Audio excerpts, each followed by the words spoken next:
Hallelujah. प्रभु का बहुत धन्यवाद। अभी 20वें दिन दानियल प्रार्थना मीटिंग को शुरू करने जा रहे हैं। परमेश्वर का धन्यवाद। पिछले 20 दिन पूरा हमारा अगुवाई किया, मदद किया। क्यों ना हम प्रेमान से हृदय से परमेश्वर की आराधना करें ये गीत गाते हुए। जब आत्मा प्रभु का मन में आएगा मैं गाऊंगा। जब आत्मा प्रभु का मन में आएगा मैं गाऊंगा।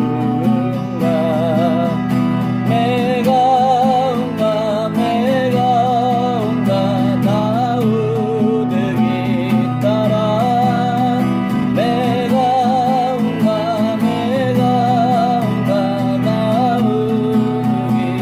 प्रेमान से हृदय से जब आत्मा प्रभु का मन में आएगा मैं नाचूंगा।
प्रार्थना करना चाहते हैं। जैसा हमने गीत गाए हैं, जब आत्मा प्रभु का आएगा, मैं गाऊंगा, नाचूंगा, ताली बजाऊंगा। ओ प्रभु आत्मा, प्रभु की आत्मा हमारे ऊपर आ जा, मेरे अंदर में आ जा, मुझे फिर से आत्मिक आग से भर दे। ओ प्रभु, मेरे अंदर में दुनिया संसार की बात को हटा दे, प्रभु के हृदय को भरने दे, उसमें बंद रहने दे। ऐसा करके प्रार्थना कर। ओ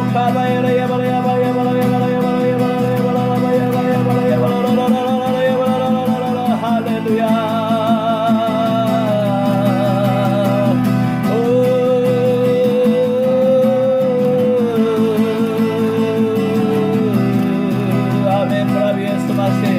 धन्यवाद धन्यवाद प्रभु यीशु मसीह। इस समय आप खुदावन सावधान के प्रार्थना कर रहे, सभी के ऊपर उतर गया प्रभु, अपने हाथ बढ़ा दे प्रभु, सब कुछ सबको अभिषेक कर दे प्रभु। हालेलुया हालेलुया प्रभु, हमारे आत्मा को फिर से उत्साहित कर दे खुदावंदा, मित्र शुद्ध कर दे प्रभु। हालेलुया, हमें तेरी जरूरत है, हमें तेरी उपास में बैठना चाहते हैं प्रभु। ओ खुदावन संसार दुनिया में अपनी ओर खींच के ले जरा, पर हम उस संसार से अपने आप को बचा कर तेरी ओर ले जाना चाहते हैं प्रभु, तुझ में रहना चाहते हैं प्रभु यीशु। ओ खुदावन अपना सामर्थ के साथ, वही पवित्राव के साथ हमारे बीच में आ, हम सबके ऊपर उठकर ओ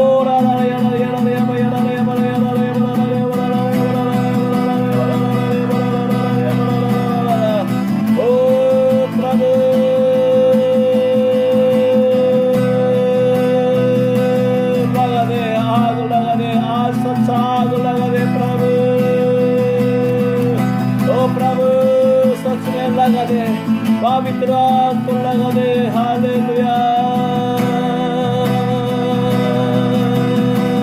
पूरा चला दे प्रभु, जो घमंडी है उसे तोड़ के नीचे कर दे, जो खुदावन नीचे गिरा हुआ है उसे खड़ा कर दे प्रभु, जो तेरा है उसे सीधा कर दे प्रभु। हमें तेरे योग्य बना दे, तेरे नाम के बेदारी के योग्य बना दे।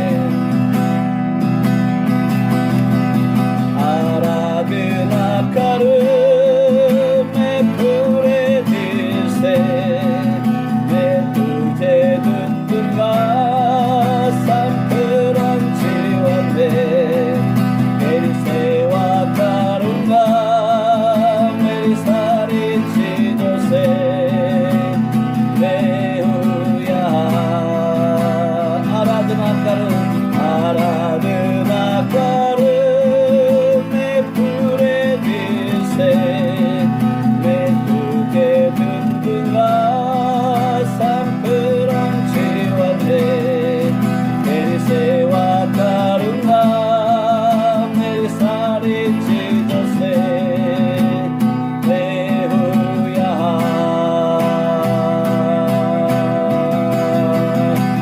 मैं हूँ यहाँ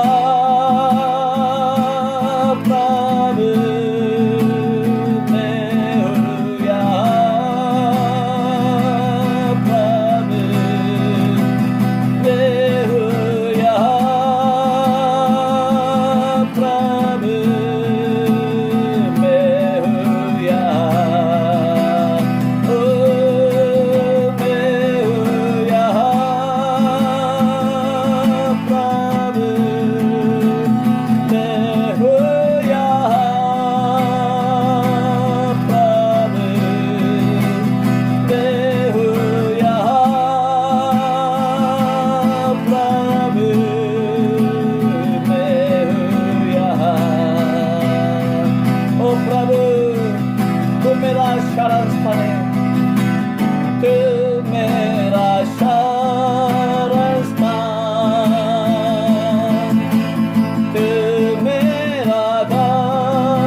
अभी हमें बेदर के और खींच के लग रहा है।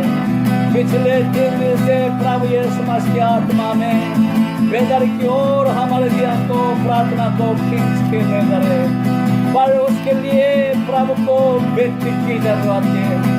कौन है परमेश्वर में हो उस बेदर के योग्य बनूंगा? वो कौन है प्रभु परमेश्वर में उस बेदर के कीमत को चुकाऊंगा? वो कौन है जो परमेश्वर से कह सके प्रभु मैं उसके लिए अपने आप को समर्पण करूंगा? उस व्यक्ति की तलाश में ओ प्रभु कौन है जो इसके लायक हो? आज अपना मुंह खोल के प्रार्थना करने दो, अपने आप को तेरे हाथ में सौंपने दो। ऐसा मिल के प्रार्थना करें। ओ प्रभु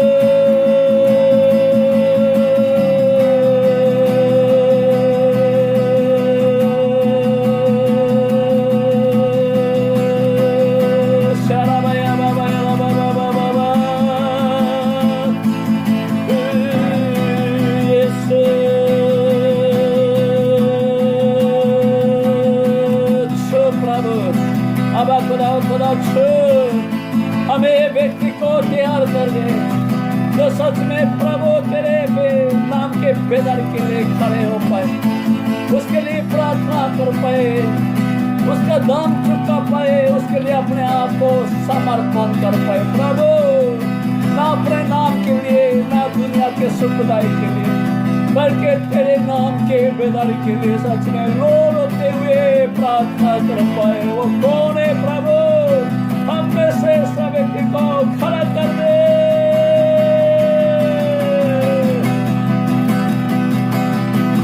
आराधना कर मैं पूरे दिल से, मैं तुझे दूंगा संपूर्ण जीवन में, तेरी सेवा करूंगा सारी चीजों से।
प्रभु धन्यवाद प्रभु, तूने सारा प्रभु को चुना है, पर मुझे पता है अभी फिर से बेदारी लाने के लिए तू व्यक्ति को ढूंढ रहा है जो इस बेदारी को अपने सारा प्रभु में ले आ पाए और फैला पाए।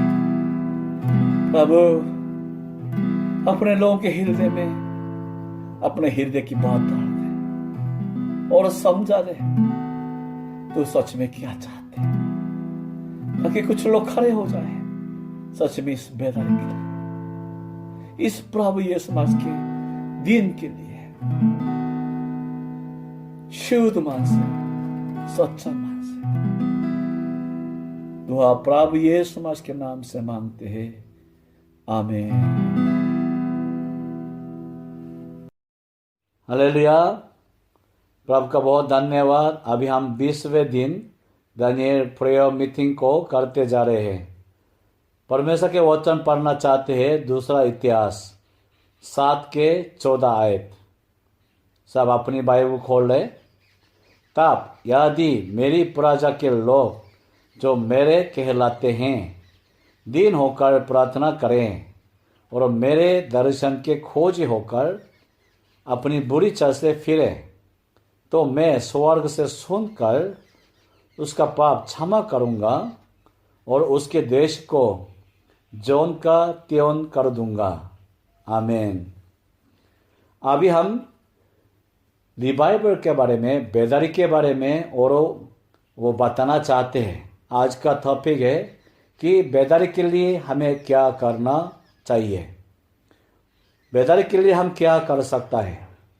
हाँ, बेदारी सच में परमेश्वर की ओर से दिया जाता है। बेदारी का मतलब यही है, परमेश्वर के मुख अपनी ओर खींच के लाना। जब हम परमेश्वर के मुख का प्रकाश हम पर चमकने लगेगा तो ये बेदारी का शुरुआत है। तो कुछ लोग बोलेंगे तो हम उस मामले में हम क्या कर सकता है। तो आपको ये गवाही देना चाहता हूँ, बाइबल में भी और पूरे 2000 साल के ईसाई लोगों के इतिहास में भी बेदारी हमेशा लोगों के प्रार्थना के द्वारा हुआ था। मतलब परमेश्वर अपने आप बेदारी थोड़ी दिन लाया, बल्कि यहाँ पे बेदारी के लोग, बेदारी के योग्य के लोग कुछ तैयार हो जा और परमेश्वर के हृदय में जीत करे कि परमेश्वर हमारी ओर अपना मुख फेर दे, तो तभी बेदारी उनके बीच में आए थे। इसका मतलब ये है कि अगर आज भी बेदारी के लिए जैसा बाइबल बता रहा है उस तरीके से प्रार्थना करेंगे और मांगेंगे तो हम भी अपनी जगह पे बेदारी को पा पाएंगे। तो बेदारी कैसे किया जाता है, हमें क्या करना, आज के वचन को ध्यान से पढ़े। तो यहाँ पे ऐसा लिखा है, यदि मेरी प्रजा के लोग जो मेरे कहलाते हैं, तो ये आपको पहले ही बताया था किसको करना, जो परमेश्वर के प्रजा के लोगों को प्रार्थना करना चाहिए। तो आगे क्या लिखा है, दीन होकर प्रार्थना करें। यहाँ पे 2 शब्द हमें सुनने को मिलता है, दीन होकर प्रार्थना करें। ये बहुत बड़ी शब्द है। हर बेदारी शुरुआत उनके द्वारा हुआ था जो जिसके दिल में बेदारी के लिए बहुत तकलीफ हो। उस जगह पे बेदारी ना होने के कारण दिल में बहुत तकलीफ हो और बिना कारण वो रोते रहा, बहुत उदास रहा, सिर्फ ये बेदारी को पाने के लिए। उन्हीं के द्वारा बेदारी शुरू हुआ था। मैं हिंदुस्तान की बेदारी के बारे में छोटी सी गवाही देना चाहता हूँ। जो आजकल जो हम जाएंगे कि जो बॉम्बे के पास वहाँ एक जगह है, अभी मुक्ति मिशन के नाम से वो जगह अभी तैयार हुआ है। तो वहाँ पे लामाबाई के नाम के एक औरत के द्वारा हिंदुस्तान में भी बेदारी आया था। आपको इसकी गवाही कुछ सुना भी होगा। तो ये बेदारी का शुरुआत को देखेंगे तो उनकी गवाही से ये सुनने को मिलता है, लामाबाई को, उस बहन जी को बहुत तकलीफ हुआ था और ये विनती करने लगे, दुआ करने लगे, ओ प्रभु हमारे देश हिंदुस्तान में भी बेदारी आने दे। ओ प्रभु अपना मुख हमारी ओर फेर दे, हमारे हिंदुस्तान के ऊपर भी अपना मुख का प्रकाश चमकाए।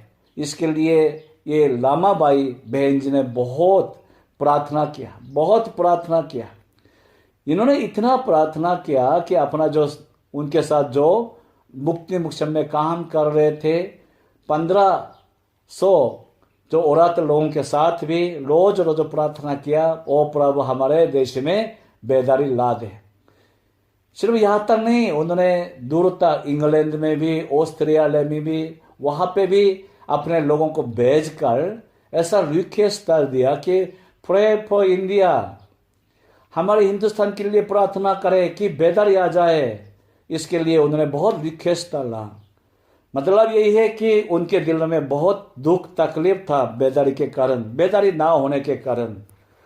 तो दीन होने का मतलब यही है कि कुछ चीज का भूख प्यास में रहना। किस चीज के? बेदारी के। आपके अंदर में किस चीज की भूख प्यास है? इस संसार दुनिया की चीजों के, खाने पीने की चीजों के, उनके द्वारा तो कभी बेदारी नहीं आएगा। पर अगर हम लोग में से किसके हृदय में इसकी वजह से बहुत दुख तकलीफ हो रहा कि ये भूमि दोबारा परमेश्वर के बेदारी से भर जाए, जल्दी इस भूमि के लोग जल्दी प्रभु यीशु समाज को दोबारा ग्रहण करें, जल्दी ये सारे भूमि के लोग पश्चाताप करके प्रभु यीशु समाज की महिमा करें, इस बात को लेकर बहुत दुख तकलीफ में रहेगा और वो प्रभु यीशु समाज के पास बैठेगा, तो हो सकता है उनके द्वारा बेदारी जरूर आ जाएगा। हालेलुया। तो पहले दिन होना जरूरी है, बेदारी का भूख प्यास आपके अंदर में होना बहुत जरूरी है। उन्हीं के द्वारा सच में बेदारी के लिए प्रार्थना किया जाता है। दूसरा, बेदारी के लिए हमें क्या करना, प्रार्थना करना चाहिए। इसमें बहुत गिनती बातें हैं, अभी हिंदुस्तान में भी कोरिया में भी। हाँ, बेदारी का शुरुआत तो जो बेदारी का भूख प्यास में रहते उनके जरिए से शुरू हुआ था, पर उन्होंने कितना प्रार्थना किया, ये हमारे लिए सवाल की बात है। लामा बाई की गवाही को सुनेंगे उस बहन जी की भी, कि उन्होंने लगभग 3-4 साल बेदारी के लिए लगातार जिद करते हुए प्रार्थना किया, लो रोते हुए प्रार्थना किया। 1960 में कोरिया में भी बहुत तकड़ा बेदारी आया था, उसके द्वारा हमारा देश की आत्मिक हालत बिल्कुल बदल गया। वो बेदारी कैसे आया? 1904 में हमारे कोरिया में एक शहर है वंसान, उस शहर में जो परमेश्वर के दास के लोगों ने वहां पे इकट्ठे होकर हिंदुस्तान में इंग्लैंड में बेदारी आने की खबर सुनकर उनके अंदर में बहुत ऐसा उम्मीद और ऐसा भूख प्यास आ गया कि ओ वही बेदारी हमारे कोरिया में भी आ जा, कितना अच्छा होगा। तो तब से उन्होंने निर्णय ले लिया, आज से हम लॉन्च करने से पहले मतलब दिन के 12 बजे 1 घंटे के लिए हर रोज बेदारी के लिए प्रार्थना करेंगे। तो इन लोगों ने 1904 से लेकर 1907 तक लगभग 4 साल के लिए लगातार बेदारी के लिए हर रोज 12 बजे 1 घंटे के लिए बैठ के चाहे कहीं भी हो वो लोग प्रार्थना किया बेदारी के लिए। यही है, आपको क्या सुनने को मिलता है? हाँ, जो भी बेदारी को लाना चाहेंगे तो आपको लगातार कंटिन्यूअसली प्रार्थना में बने रहना चाहिए, चाहे 3 साल के लिए 4 साल के लिए, इससे भी ज़्यादा भी हो सकता है। आपके अंदर में सच्चा बेदारी के लिए भूख दुख तकलीफ हो, उस बातें को लेकर बेदारी के लिए प्रार्थना करना बहुत ज़रूरी है। पर ये 1-2 दिन में नहीं होगा, 1 साल 2 साल 3 साल 4 साल लगातार करेंगे तो तभी सच में बेदारी आ जाता है। 3 साल 4 साल क्या बड़ी बात है, ऐसा ही भी वो बीत जाता है। अगर हम आने वाला 3 साल 4 साल को लगातार बेदारी के लिए हर रोज 1 घंटे अलग से लगकर प्रार्थना करेंगे तो हमारे सारंगपुर में जरूर बेदारी आएगा और वही बेदारी उन्हीं के द्वारा फैल जाएगा जिसने इसके लिए प्रार्थना की है। हालेलुया। तीसरी बात, ये भी बहुत कीमती बात है, बेदारी का भी एक व्यक्ति की प्रार्थना के द्वारा हुआ नहीं। बेदारी हमेशा ग्रुप लोगों के प्रार्थना के द्वारा आए थे। हाँ, शुरुआत तो एक आदमी के द्वारा हुआ होगा, पर परमेश्वर एक व्यक्ति के प्रार्थना से इतना सुनता नहीं है जितना जो लोग 10, 15, 20 जन इकट्ठे होकर सच्चा मान से बेदारी के लिए प्रार्थना करें, उससे तो प्रभु जल्दी सुनता है। हिंदुस्तान में भी लामा बाई अकेले प्रार्थना नहीं किया, कोरिया में भी वहाँ पे कोई व्यक्ति ने अकेले प्रार्थना नहीं किया, बल्कि कुछ लोगों के मन में ये आग फैल गया था कि हम अपने देश के अपनी जगह के बेदारी के लिए प्रार्थना करें, और वो लोग मिल के एक जगह पे होकर लगातार 3 साल 4 साल प्रार्थना किए, तभी बेदारी आया। अभी सारंगपुर के लिए भी मैं ये गवाही आपको दे सकता हूँ, अगर हम में से कुछ लोग तैयार हो जाए, खड़े हो जाए, सच्चा बेदारी का बोझ उठा के आज से लेकर 3 साल 4 साल लगातार मिल के प्रार्थना कर पाएंगे, बेशक मैं आपको यकीन दिला सकता हूँ उन्हीं के जरिए से हमारे सारंगपुर में दोबारा बेदारी आएगा। तो आज के लिए ये बड़ी चुनौती की बातें हैं कि कौन है जिसके अंदर में बेदारी के लिए भूख और प्यास और तकलीफ है। ऐसा लोग होना बहुत जरूरी है। दूसरा यही है, कौन है जो इस बेदर के लिए लगातार इसका दाम चुकाने के लिए, परमेश्वर के हृदय को अपनी ओर खींचने के लिए लगातार प्रार्थना कर सके, उनकी जरूरतें है। तीसरा यही है, खाली एक व्यक्ति नहीं, कम से कम 10-20 लोग तो चाहिए जो इस बेदर के लिए साथ मिलकर लगातार प्रार्थना कर पाएंगे। हमारा बेदर मिशन का नाम भी इसलिए बेदर मिशन रख गया, ताकि हम यहाँ पे जितना पासवार लोग शामिल होंगे तो इस बेदर के लिए हम मिल के प्रार्थना करें, ऐसा दुख तकलीफ के साथ दुआ प्रार्थना करें और लगातार 3 साल 4 साल प्रार्थना करें। अभी भी मैं इस बात को लेकर बहुत लोगों से जिद कर रहा हूँ। यहाँ बेदर मिशन कोई बहुत संस्थाओं में से एक नहीं है। हमारा मकसद बिल्कुल क्लियर है, हम बेदर के लिए बुलाया गया है और बेदर के लिए रहेगा। और हमें चाहिए जो जिसके अंदर में बेदर के लिए दुख तकलीफ है, हमें ऐसा लोग चाहिए जो बेदर के लिए लगातार मिल के प्रार्थना कर सकता है। हमें ऐसा लोग चाहिए, ऐसा बेदर के प्रार्थना में साथ शामिल होकर साथ मिल के इस प्रार्थना में आगे चल सकता है। ऐसा लोग, अभी हम 26 पासवान हैं हमारे यहाँ, तो ऐसा लोग 20 मिले 30 मिले, उन्हीं के साथ हम सच्चा मान से बेदर के लिए प्रार्थना करेंगे तो बेशक आने वाले दिन में बहुत जल्दी जो हमारे आंख में दिखता है वो छोटा वाला बेदारी नहीं, सच्चा बेदारी इस भूमि को जोन का त्योन करने वाला वही बेदारी हम अपने आंखों से देख पाएंगे। पूरा जमाने को बदलने वाला, पूरे भूमि को बदलने वाला, पूरा शहर को बदलने वाला, पूरे जाति को बदलने वाला, इंसान के जीवन को सच में बदलने वाला बेदारी को देख पाएंगे। तो क्यों ना हो, आज हम इस बेदारी के लिए, इस बेदारी को लाने के लिए तैयार हो जाए, इसके लिए प्रार्थना करने के लिए तैयार हो जाए। ऐसा अपने आंखें बंद करें, सब मिल के प्रार्थना करते हैं। ओ प्रभु यीशु मसीह, बहुत धन्यवाद आज के वचन के लिए भी। आज हम इसके विषय में बहुत बता दिया है, बेदर के लिए हमें क्या करना है। पूरा इतिहास गवाही देता है, बेदर के लिए ऐसा व्यक्ति बहुत जरूरी है जिसके दिलों में बेदर के लिए दुख तकलीफ हो। इतिहास गवाही देता है, ऐसा लोग होना बहुत जरूरी है कि उसके लिए लगातार वफादारी से दुआ प्रार्थना कर पाए। और ऐसा लोगों के होना बहुत जरूरी है, कल एक नहीं कल 20-30 लोग इसके लिए मिल के प्रार्थना कर पाए। ओ प्रभु, हमारे सारंगपुर में भी ऐसा लोगों को तैयार कर दे। और खुदावन, जो पुरानी गवाही से हम जीने वाला ना रहे, बल्कि फिर से बेदारी का गवाही अपने आंखों के सामने हम पा पाए। ओ प्रभु, हमारे भूमि पे, हमारे इस आने वाले जमाने पे और इस शहर में, इस जातियों में फिर से बेदारी का आग लगा दे। दुआ प्रभु यीशु मसीह के नाम से मांगते हैं, आमीन। हालेलुया, बहुत धन्यवाद। तो एक दिन बाकी है, परमेश्वर का बहुत धन्यवाद। हमारे सारापुर का और पूरे यूपी का हालात तो बहुत ठीक हो गया। मैं प्रभु का बहुत धन्यवाद करता हूँ और मैं यहाँ तक कहना चाहता हूँ, ये हमारे प्रार्थना का फल है। अभी भी दक्षिण भारत में तो बहुत कुछ फैलते जा रहा, पर हम जानते हैं यूपी में, दिल्ली में हालात बहुत अच्छा हो गया। ये प्रार्थना का फल है, आप विश्वास करें। तो क्यों ना हो, कल आखिरी दिन है, राष्ट्र तक अंत तक सब वफादार रहे, साथ मिलके अंत तक मिलके प्रार्थना करें। सबको जय मसीह के। कल मिलेंगे।